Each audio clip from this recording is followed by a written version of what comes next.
We believe at the Wealth and Giving Forum, from a decade of convening, that the most important questions associated with wealth allocation begin with the word why.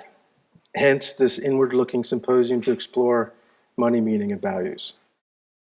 Thanks so much. I see a lot of friends in the crowd, and I want to thank Glenn and the committee for the Wealth and Giving Forum and having it in such a fabulous venue. Again, a wonderful place and a special place filled with wonderful people as well.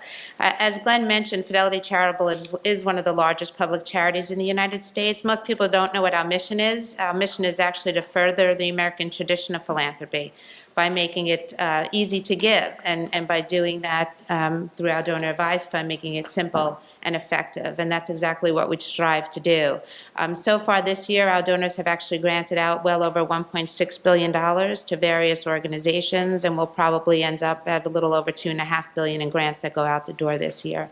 So we're particularly proud of our granting activity. In May of this year, we actually partnered with Town and Country for their Philanthropy Summit, and it was really a celebration of philanthropists like William Louis Dreyfus and many others that are changing the world and the landscape of philanthropy. And little did I know that I would be treated to one of the greatest films that I've ever seen, which was The Generosity of I. And it really exemplified Mr. Dreyfus's passion for art, justice, and humanity. And I think you will hear a lot of that come out today as he continues to talk about his collection and his giving. But very importantly, as most of you know, Americans give away hundreds of billions of dollars a year. Last year, the number was about $335 billion. And very few do what Mr. Dreyfus is doing, which is what I will label as thoughtful philanthropy. Most people are checkbook philanthropists, and if you asked yourself how you might have funded some of your recent cares, you might have very well written a check.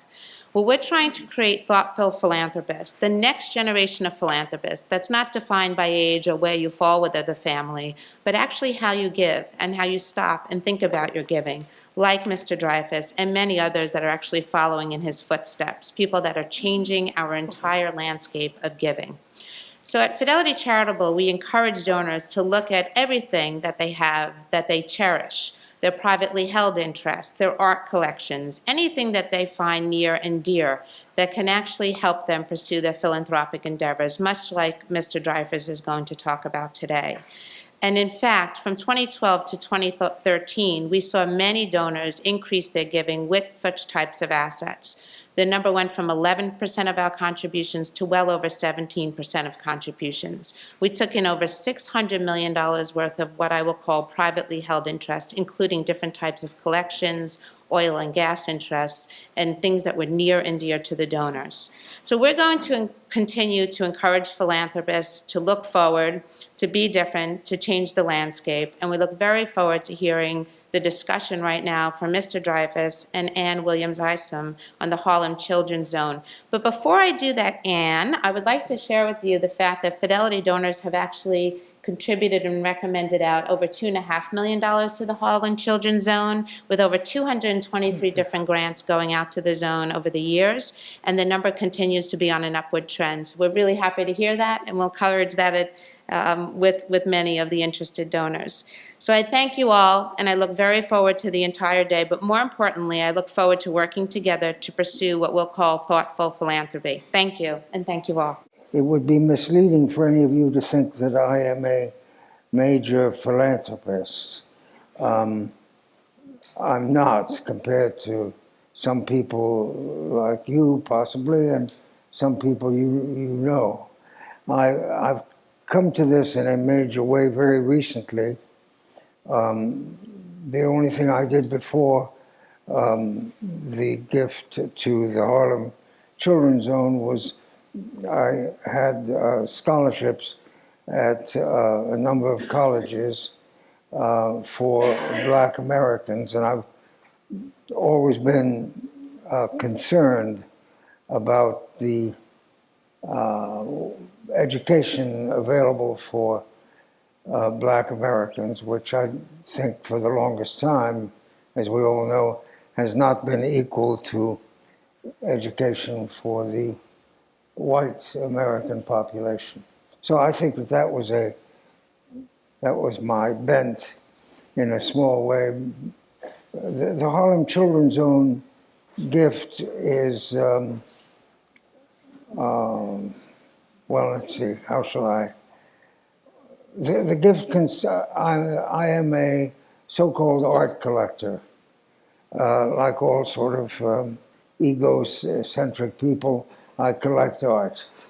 And I've done so over a number of years. And I have children, I've provided for them, and I said to myself not too long ago that that was done, and I didn't need to worry about that anymore.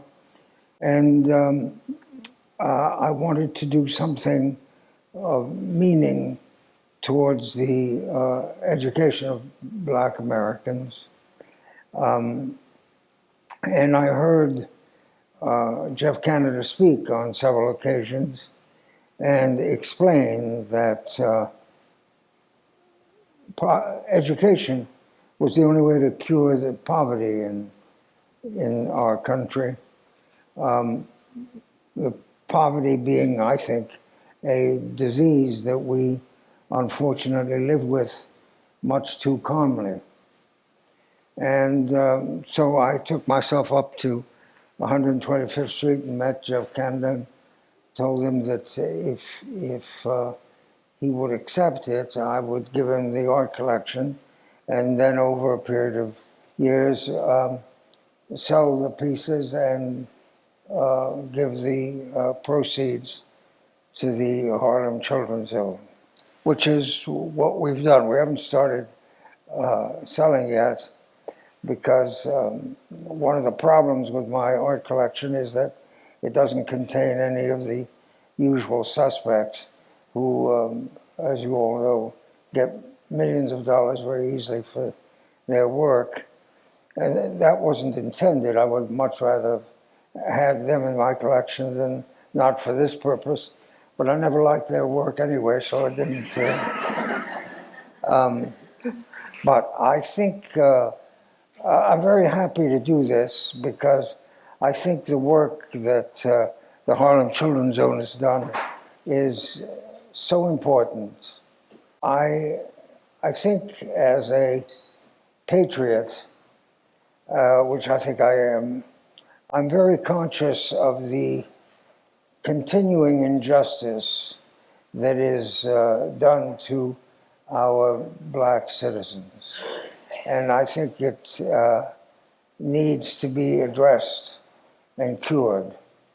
And it's programs like the one Jeff Canada and his group has invented that will get that done. The Canada effort, the Harlem Children's Zone effort, has been going on for over 20 years now.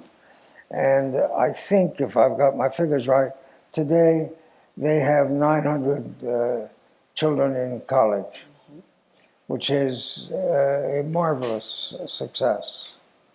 The approach to education is to address the child in his preschool years and to carry it through his attending college. His or her attending college. I always make that mistake. And I am very happy to be part of that effort. I'm asked, will I miss the paintings of the collection when it is, in effect, broken up to benefit the schools?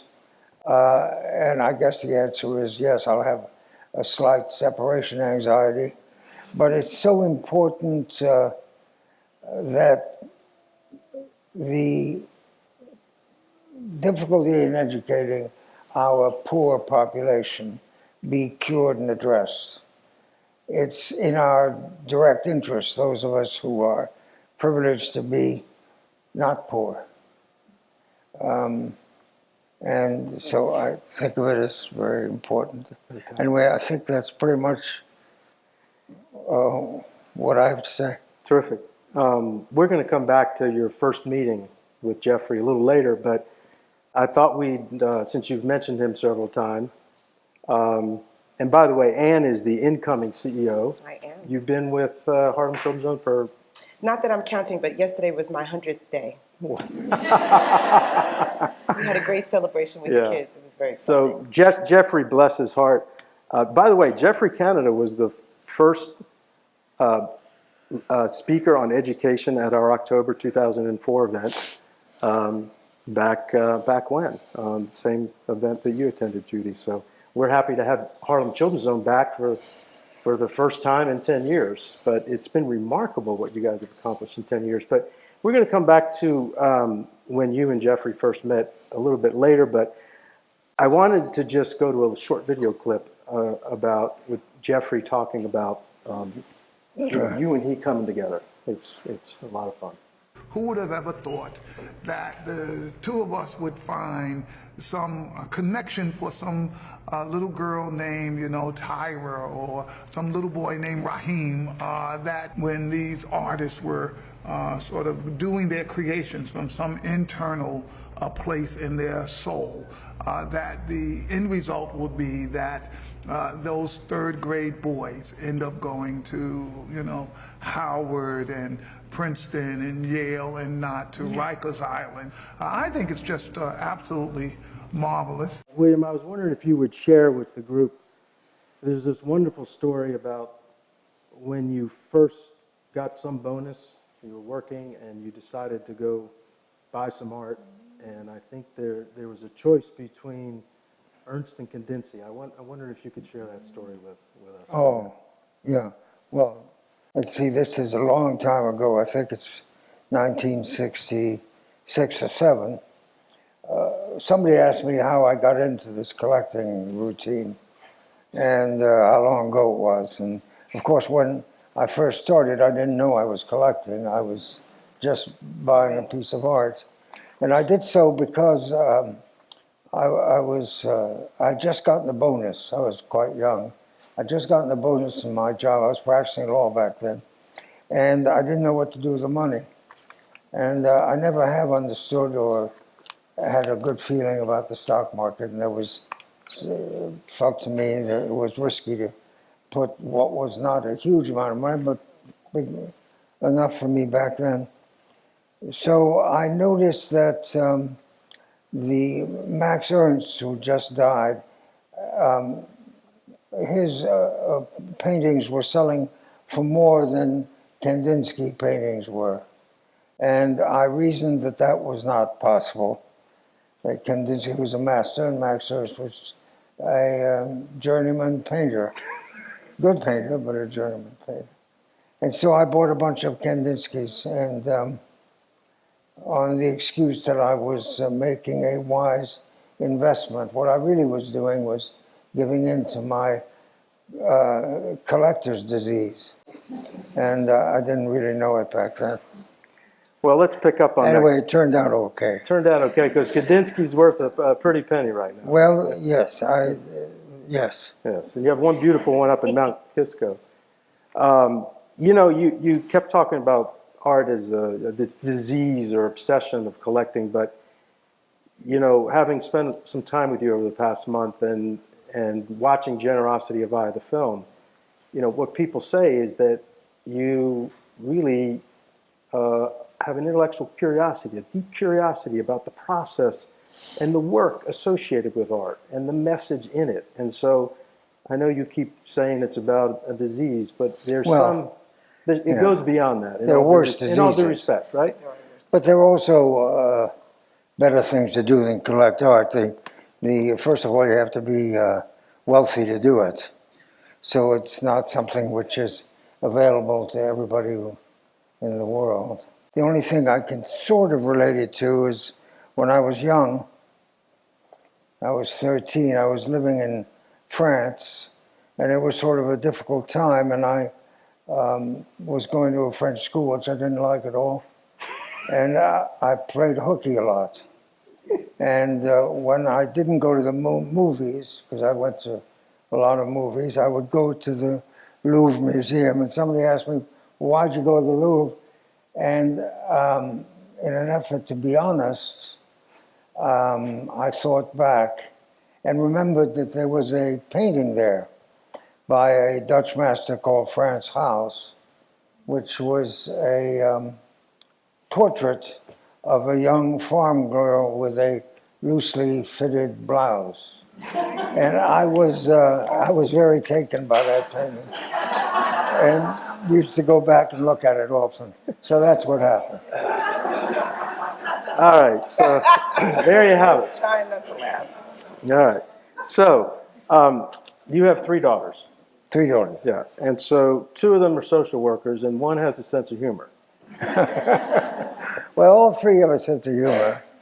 One was, from the time she was a little tot, was decided that she liked that kind of activity. Right. But share with us what they think about your collection and now your decision to they part think with that this art. And Dad's a little crazy because there's paintings all over the place, and they got used to it. They think it's just their father being their father, I guess. I don't know. I think they're very proud. I know. And you met Julia. I met, this idea of how you have shown them what your legacy is and about giving and about generosity, I suspect that they're very proud. Oh, yes, they're pleased by this Yes. gift to the Harlem Children. They have told me that they're very happy about that, but I knew they would be. Great. They're good thinkers. That's great. So it's been said that, and then we're going to come to the Harlem Children's Zone and talk about it in depth because Williams insisted, but I thought we'd do this a little chronologically. But you've been said that you not only collect art, but you collect the artists. And that I think this gets back to I get to know them. I'm not sure exactly why, but it just sort of was a natural process. I think I've known most of the artists I've collected. I, of course, never knew Kandinsky. He died, unfortunately, way before I was available to meet him. But I do get to know them. Well, so let's explore some of the artists. This guy. Yeah, Purvis Young. So That's an interesting story. Purvis Young was a black man living on the street in Miami. And he was, I think, schizophrenic and took medicine and gathered garbage and pieces of wood and stuff.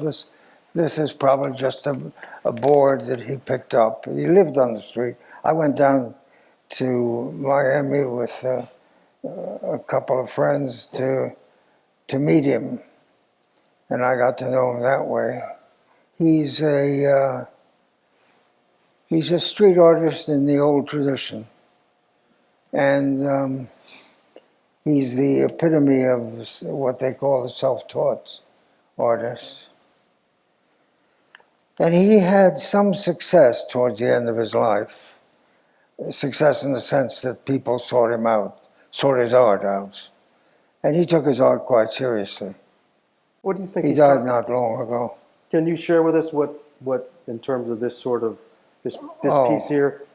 It seems like a collection of people either enjoy or yeah, there's, well, you know, art is a difficult thing to talk about and make any sense.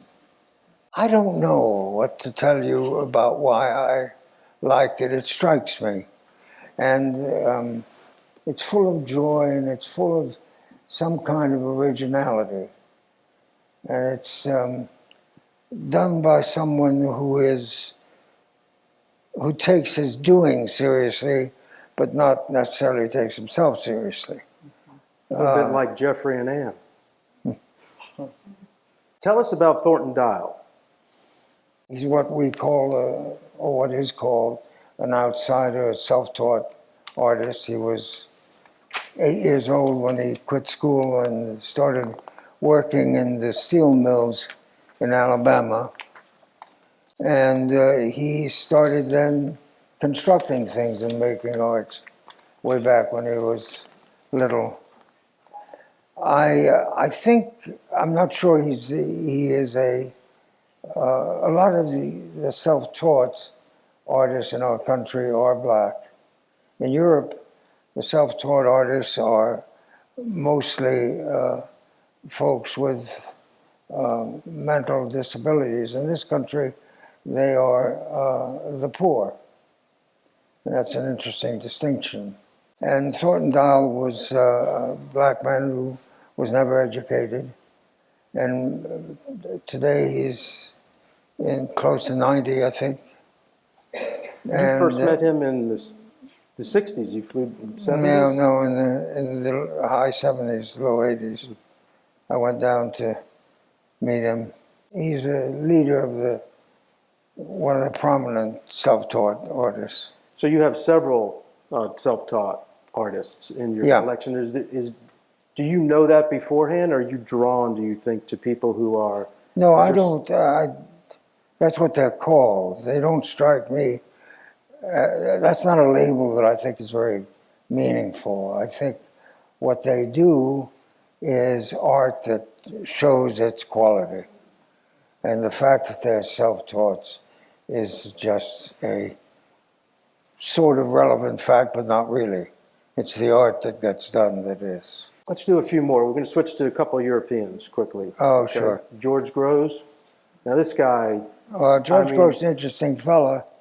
He was a German working right in the midst of the 1920s, before that, 1910 through the high 1930s in Germany. Let me read you something George wrote. My drawings and paintings were done as an act of protest. I was trying by means of my work to convince the world that it is ugly, sick, and hypocritical. And it's interesting because later today we're going to hear from so many people like Anne, like Jeffrey, people are going to come on stage later, that are the opposite. They're beautiful, they're healthy, and they're authentic. But George felt that... George lived in a German society which was quite difficult back then, and he had the smarts to interpret it right. So he's very much opposed to the regular German society and to what became Nazism. And eventually moved to America. Well, he was chased out of Germany in 36, 7 and moved to America and died here. Did you meet him? No. No, he was... He's before my time. Yeah, before your time. I know that he died in the 50s. In his 50s? You were in law school in North Carolina back then. Yeah. North Carolina's a good place.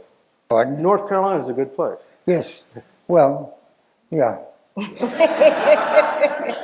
He went to Duke. All right, so one more European, Raymond Mason. I mean, this guy... Well, he's an Englishman, was an Englishman, whom I first ran into in 1966, I think, showing here in New York in a three-man show. And he's a very talented artist who was much admired by all of his peers and completely disregarded by the buying public, except for two people. I'm one of them who paid attention to him. So that he never had very great commercial success. I think that he died a few years back. But I'm assuming, I hope for the Harlem Children's Zone, that one of these days he'll get discovered, as sometimes happens. See very good artists who go unnoticed through their life. And then the Harlem Children's Zone will get rich on his back. That's what I want. That's what you want? Okay, well, we're gonna help make that happen. I want to now turn a little bit towards the Harlem Children's Zone. Yes, please. And but first, we're going to go back to Jeff's first meeting with you when you went up to 125th Street. Yes. Just a 1-minute video clip of this. I think it's incredible. Tell me what you thought when you first met my dad and he told you about this plan, which is a long-term plan? Your dad comes to my office, and he comes and I'm looking, and it's him. It's like no entourage. It's not just him. And I don't know, because I meet a lot of people, and Yeah. people come with all kinds of agendas and things and ideas, and a lot of it is like, oh. And the first thing I was struck with is his real passion for justice and to right the wrongs of what he felt happened in this country during slavery. Now, I thought he can't really be that serious about this. He was so passionate and so serious. And he said, look, we got to do something. And we did not mean me. The we meant people who had prospered in this wonderful country while others had been suffering and had been taken advantage of. And this sense of, can we balance out the slate? Can we admit that, that we took advantage of some folk, and maybe we should do a little something for them today? It's something which has not been part of the American discourse. That's kind of extraordinary. So you mentioned blemish, Jeffrey mentioned slavery. This artist, Bill Traylor. Oh, that's Bill Turner, yeah. Yeah. He looks like a king, doesn't he? He Yeah. was a I think black man born into slavery in 1857 and never learned to read or write, was a manual laborer. And when he got in his 80s and couldn't work anymore, he lived in Montgomery, I think it was Montgomery, Alabama. And somebody gave him a room in the back of a funeral parlor where he slept at night. And during the day, he would sit under the tin roof, where you don't see it there, of a little grocery store and draw.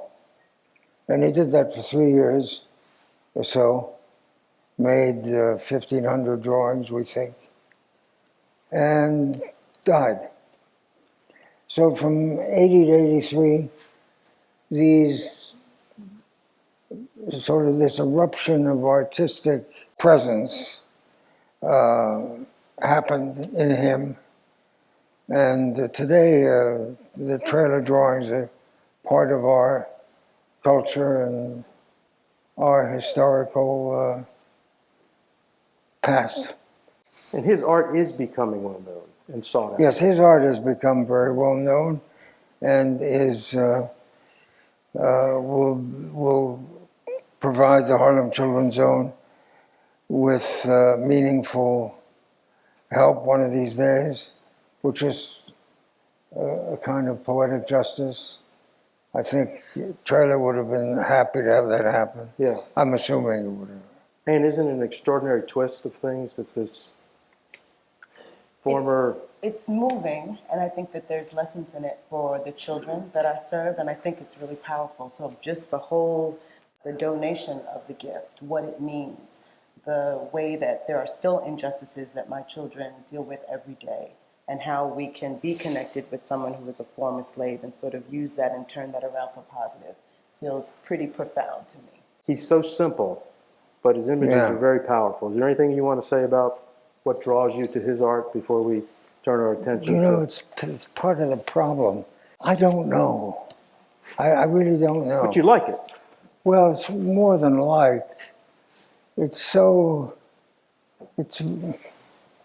reminds well, me. it represents, in a sense, what we are as Americans, as part of a black community, which we are as we live here, and as humans. And he was just sort of reacting to what he saw, and he had an urge to draw it. And there's no mistaking the power of these drawings. But they're difficult to talk about. There are a lot of people who are more well-versed than I am have written about Traylor. Traylor's a major item now today in American art. So Anne, thanks for coming. Tell us about Jeffrey's vision and the Harlem Children's Zone and what it does. So let me start by saying I'm always happy and amazed to be any place with William, because I don't know if you guys can feel the warmth and the authenticity. And as you can see, I've hung out with some great men in my life. And I say great men because I think I define greatness by an ability to serve, an ability to do for others. And I want to say that it's been so satisfying to be around another great man, and for Thanks. this gift that you've given to us and what it symbolizes, as I say, for the 12,000 young people that we serve and what it's going to be able to do when we think about impact. It's not about what's going to happen in the next 5 years or 10 years. It's going to be what's going to happen for the little ones that are going into my baby college right now, those 1-year-olds. When they're in college, how will this be able to help them? So I just really want to say thank you to that, and it's a constant lesson. So we want to talk about the vision of the Harlem Children's Zone, and I'm sure you all are very familiar with it. It really, again, this idea of not just using education to help poor children, but changing an entire community. And I think that people forget that sometimes. We talk about education, but when Jeff started years ago, it was about how could we have a community, a Harlem, on 97 blocks, where our young people can live and have a community where parents would want to raise their children.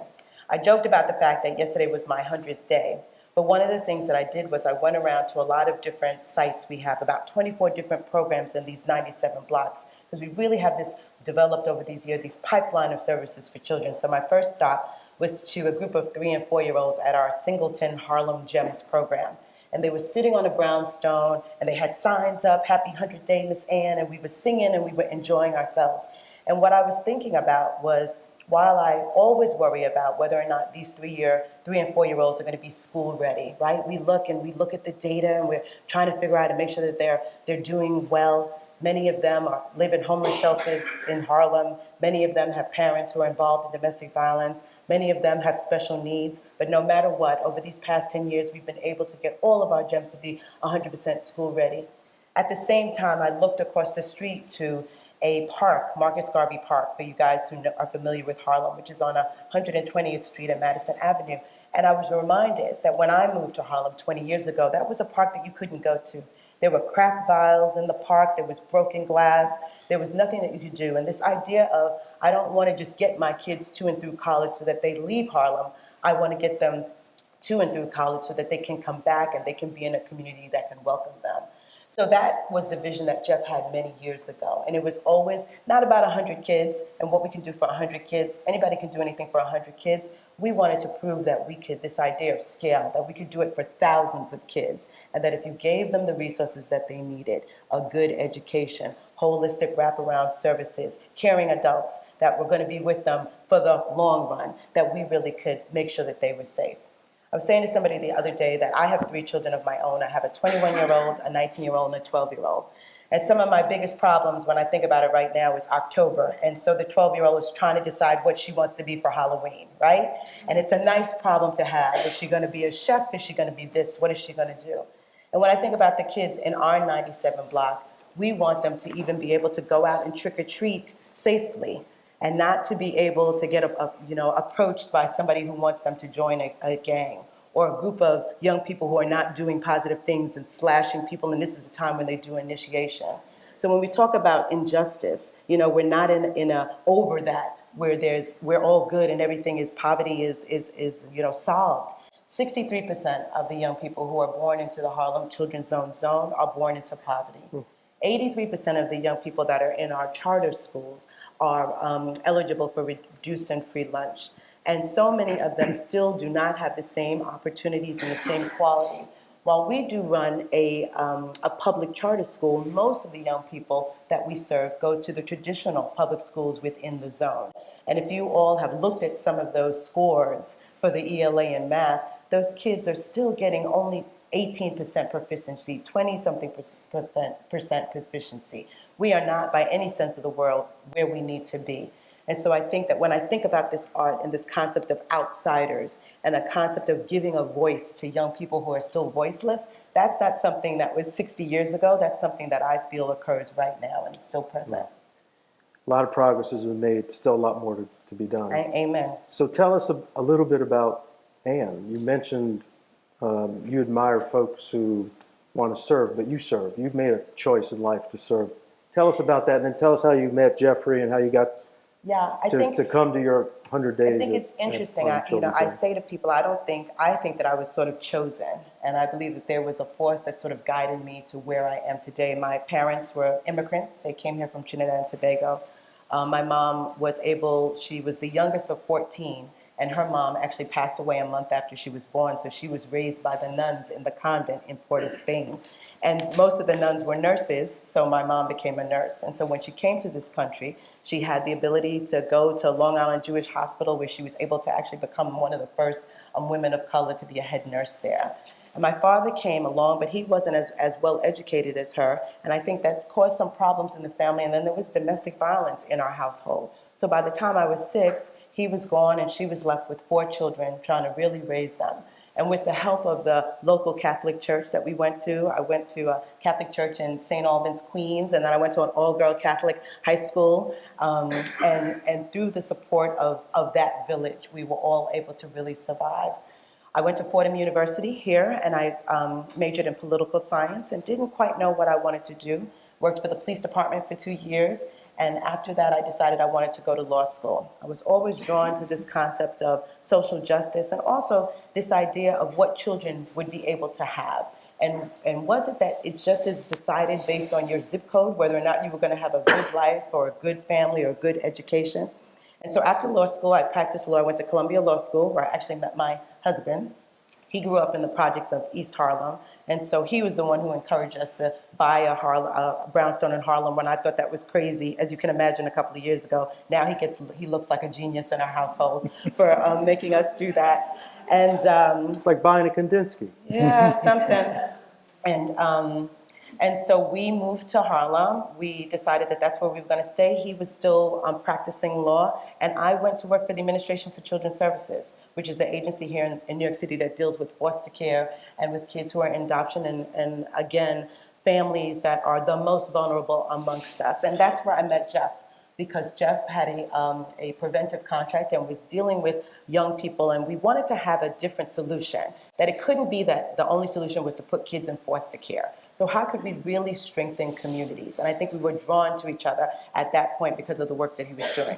Another interesting thing was, I felt like many times when we were in these rooms, we were with policymakers who had never driven through some of our communities, but were making policies for moms and for children and weren't really familiar with them. And I think Jeff and I sort of had that revolutionary idea about what we could do for our own community. And so I met him years ago.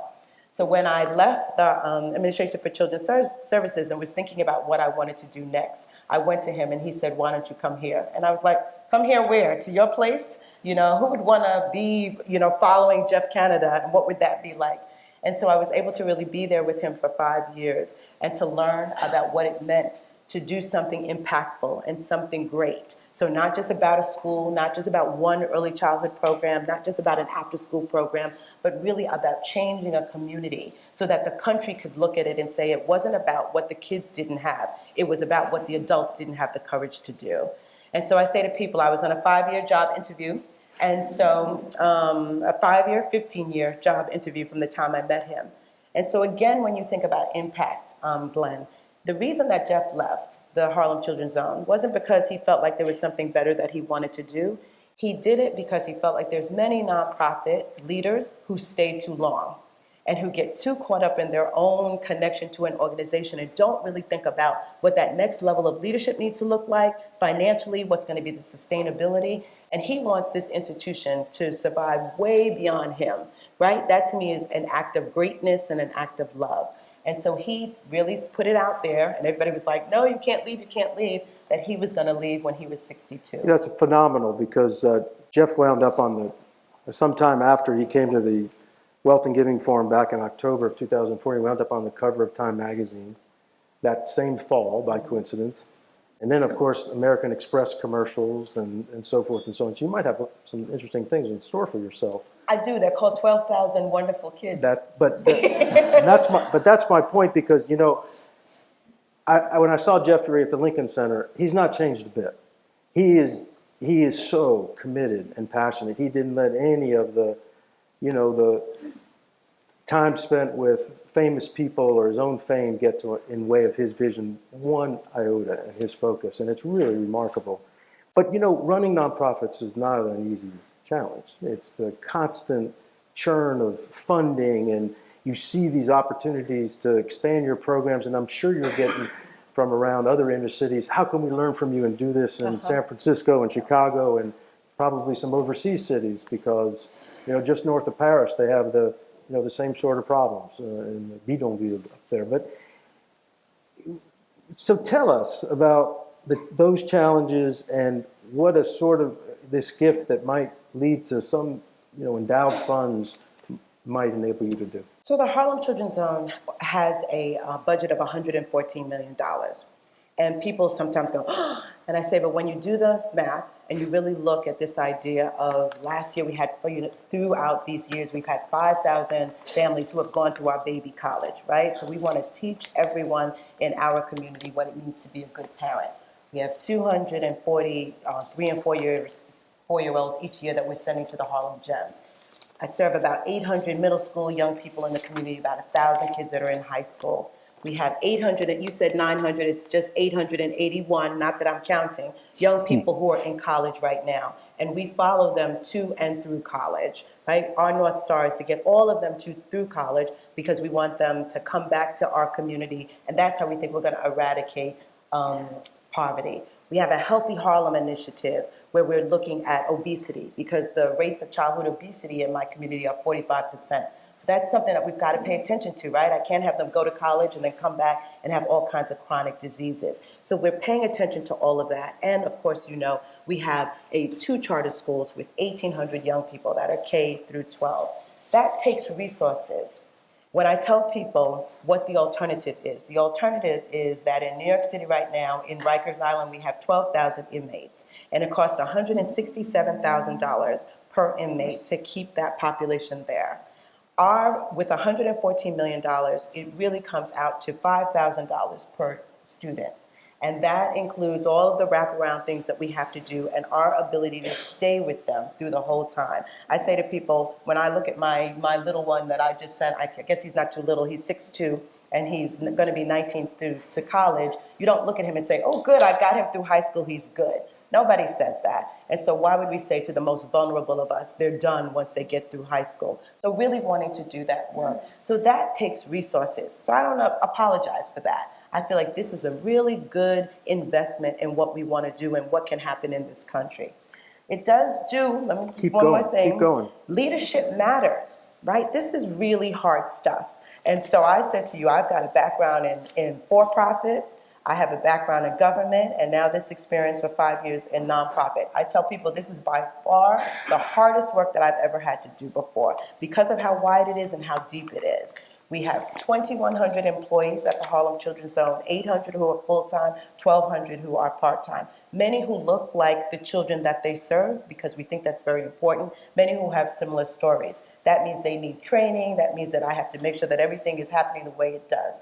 This idea of scale. I keep on saying to people, it's almost, and this is a bad analogy, I want it to be like Starbucks. You don't get a different cup of coffee on 125th Street than you do on 14th Street. So no matter what door my kids go into for a program, I want it to be high quality. We have a high-class evaluation department with about 4 to 6 PhDs, because I want to know what the data says. I don't want to just feel good about what we're doing. I want to know if we're moving children and that we're making progress. That takes a lot of work. I have a wonderful development department.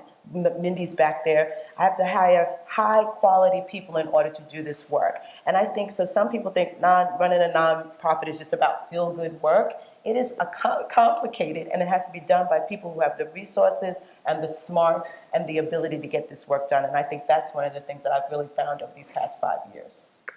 Well, it's a big chore, and it's in good hands with you. Excited. And you're going to stay in touch with us. Let us know if you can help. I know that, William, you had an opportunity to meet some of the students, and any reaction to the students about this art? And we've got a few pictures here, but talk away. Tell us about your interaction with the students. A bunch of them have come by. Yeah. Oh, there they are. Several times to the gallery in Mount Kisco. And We got one of Those those. are great moments. This is at your Mount Kisco. Right. Those are John Newman's pieces, right? Yeah. So, you know, they're kids. So some of them were like, what is this? And what's going on? And how is it? And so I think it also exposed them to the idea that art is so many different things. Yeah. And for, you know, we want them to be well-rounded. We want them to be great athletes and musicians and artists and well-educated. So having this opportunity to show them what art looks like in all its different forms has been very exciting. I also think, and I'm super excited about teaching them a little bit about the artist. You all heard a little bit about each one of those stories. Can you imagine the reading assignments I could do and how I could help them to think about comprehension and all of those wonderful things by using real life examples of people who are artists and their stories. So I'm really excited about what that means. Last thing I want to say is that you all know that there's been so much talk these days about the other things that kids need to be successful. So the grit, the resilience, those other characteristics. This concept of generosity and of kindness and of giving back, this is such a great example and a living example of how I can teach them a little bit more about that also. So I'm very excited about this gift on a lot of different levels. Well, let's come back to that word generosity, which is, our tagline at the Wealth and Giving Forum is discourse and reflection on generosity. So when I saw the title in your film, I was drawn by that in and of itself, given the work we do here. But it's interesting that phrase, generosity of eye, was coined by one of your artists, Graham Nixon? Graham Nixon, yeah. Let's take a few questions from the audience, Great. and then we'll wrap it up. Anybody have any questions for Ann or William?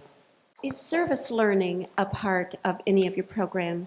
Where's Silda Wall? She's in here. So Silda Wall is the person who introduced me to service learning in Generation On.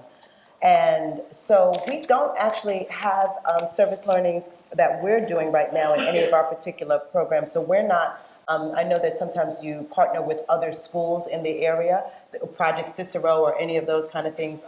We don't have that, but that might be something that might be interesting. How do you benchmark your students and your progress? Yeah, boy, we have over 600 different goals that we look at. So if I'm talking about the early childhood program, we use something that's called the Bracken and the Brugance, which compares our 3- and 4-year-olds to other 3- and 4-year-olds throughout the country. And it might be anything in terms of their letters, their numbers, all of the sort of school readiness scores. If we're talking about our middle school young people, we look at things like how many of them are passing 75% of their core grades. How many of them are involved in risky behavior? So it might be pregnancy, carrying weapons, anything to do with marijuana, smoking, any of those things. We look at community service and we count how many community service. So we have a whole theory of change about each one of the parts of our pipeline, and then we apply goals to each one of those. So when I even talked about our Healthy Harlem initiative, so for the Healthy Harlem initiative, we measure their BMIs and their heights and their weights at the beginning of the program, and then we measure it at the end of the program. And then we put our intervention in place, which is a combination of nutrition, exercise, and actually some social service counseling aspect of it to see and to actually measure how the young people are doing. Our first year we had 2,300 young people in there, 4,000, and now they're going to be 7,000 in our third year. And we often sometimes do that internally. We have internal goals, and other times we have external people like Mathematica, who's doing our evaluation for our Healthy Harlem initiative. And same thing with our kids who are in college. There's a set of goals that are associated with them. The same thing with our kids who are in our wraparound services. So depending on which part of the pipeline you're interested in, I can give you what those outcomes and those goals look like. And literally, it's over 6,000 when you think about the whole organization. It's over 600, sorry. Hi, it sounds like you're implementing a variety of impact measurements, and to understand the positive impact that you're having through your work. A lot of those, fair amount of them seem quantitative. I was wondering if you could just talk about some of the qualitative aspects of evaluating and working towards achieving, I guess, creating a real community in Harlem. You know, it's really interesting. I think that there's so many things that we do that we don't necessarily give ourselves credit for. So I'm going to try to come back to your original question, but I want to say that As far as I'm concerned, when we think about it, our ultimate goal is getting every child to and through college. And all of the other things are sort of interim milestones that we look at to get them there. And so it's really, especially as you can imagine, when you have this many staff, you have to keep people really focused on what it is that they have to do, and that they've got to do what their part of it so that we can get the young people where they need to be. But when I think about what we've been able to do for the community and look at how Harlem is different now, when I look at the community advisory board that Jeff worked with 20 years ago, and those older women who are still living in the community and still on the presidents of their block association, how crime has gotten better in some parts of the community, maybe and not in others. The housing market there, and how gentrification is affecting Harlem. There's so many things that we can't take credit for. We know that we have had an impact on them, but we don't really, we think that we're doing these things because we know that they're right for children. When Jeff talks about we focus on their dental and we focus on their health. Do I think having clean teeth is going to make them get A's in school? I'm not sure, but I'm doing it because I know it's the right thing to do. Same thing with music and with the recreation that they have and their ability to go apple picking in a couple of months like everybody else. Do I think that that's going to help get them to college? I'm not sure. But I think what we're trying to do is to create a community that has middle class values and the kids are able to grow up like we would want our own children to grow up. But truthfully, we really, when we're thinking about data, we use our hard data to really judge whether or not we're pushing our kids to and through that, the goal of college. And then coming back to the community. Over the past couple of years, we probably have had about, this past year, I have 100 kids that have graduated from college. And over the past 3 or 4 years, it's been about 380 or so. So now really looking at those young people, we're probably not going to do a longitudinal study with them, but how are they moving back to Harlem? Are they employed? Where are they living? What's going on with them? Will give us some of that qualitative information about how we're doing. I think the proceeds from that art sale are going to get put to work really well, don't you? How much money does the government provide you every year, and how much do you have to raise? And do you have also to provide money for your college, going to college students? So my budget, 2/3 of my budget we have to fundraise for, which is good and bad, right? Because then there's a lot, then I can have a lot of flexibility if it's not government funding to innovate. That's a really important thing. When, just to give you one example, we've talked about creating an innovation fund. So we have young people, as you can imagine, who are in college right now, and you know that how some of them are stumbling in what's going on with college in this country. We want to look, and I've created something called our Postgraduate Institute for young people who are graduating from high school, but we think, like middle class folks call it a gap year. Poor kids don't get to have a gap year. And so we're trying to create, what would that look like so if they needed to bake a little bit more? That's an innovation that no government agency would really allow me to do. So being able to have flexible funds to do that is really important. 1/3 of my money is government, which is obviously from the DOE for the charter school, ACS for the preventive programs that we have, the Administration for Children's Services, DYCD, which is our after-school funding, and then also Head Start, which is for our Head Start program. And you asked me something else. She said, just in case you don't reach your goals, that's unheard of. Failure is not an option. Failure is not an option. What is an option is to constantly have an iterative process where you're figuring out what's working and what's not working. So we always hit our goals and we're always moving towards getting better at what we do. But I think maybe I answered that at first when I talked about this idea that we have our regular operating budget, but when we have a really actually nice endowment that we're working on, which was another really important part. Let me say this really quick, that I could talk forever. Quickly, that the head of our board and Jeff wanted to have a really strong endowment because they feel like a lot of new CEOs have to spend so much of their time fundraising that then they don't get to focus on the operation of the organization. So they felt like that was another important thing that they want to do for the field, was to talk about funders leaning in at this time, not sitting back and saying, oh, is she going to be successful? What's going to happen? And that they should be committed to the mission and to the vision of what's going on in the organization. Paul Conley with Bessemer Trust. Can you talk a little bit more about the process of making the gift of the art? Like, was the art sold and then the proceeds, or were the art? Yet. Okay. This is all new. This happened over the past. When did you come and visit Jeff for the first time? Probably a year ago. Year and a half Mindy? I'm ago, looking yeah. at Mindy. So about 2.5 years ago, when the first conversation happened, the art is still in Mr. Well, Possession. the art has to be sold carefully. Why do I say that? Because if it's not, it won't get its best value. Right. And the purpose is to get the Harlem Children's Zone as much money as possible. So that has to be programmed over what will be a long period of years. Yeah. And I guess theoretically, it certainly it appeals to Jeff and Ann because what they're talking about is a long period of years. Yeah. So what you all could do is, first of all, watch this Generosity of I film for an hour. It's remarkable if you haven't already watched it. Some things will be repeated, but I've seen it 5 times and I never get bored. And then you can, start searching for the art and bidding up the prices as much as you can, right? So I have one last question for William. What do you say if we organize something up in Mount Kisco with Ann and maybe let these folks... Listen, I am very much for anything that gets the job done. Great. Let us see if we can work on that. And every time I hear Ann speak, I am delighted that I did this thing because it sounds perfect.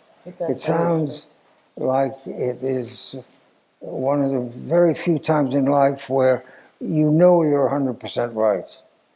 Supporting the effort that the Harlem Children's does, we know is 100% right. And in our ultimate best interest, ours, that is the so-called leaders of our society. That's Bill. That's doing Ann, pointing us all in the right direction. Right. Thank you, Ann and William. Thank you.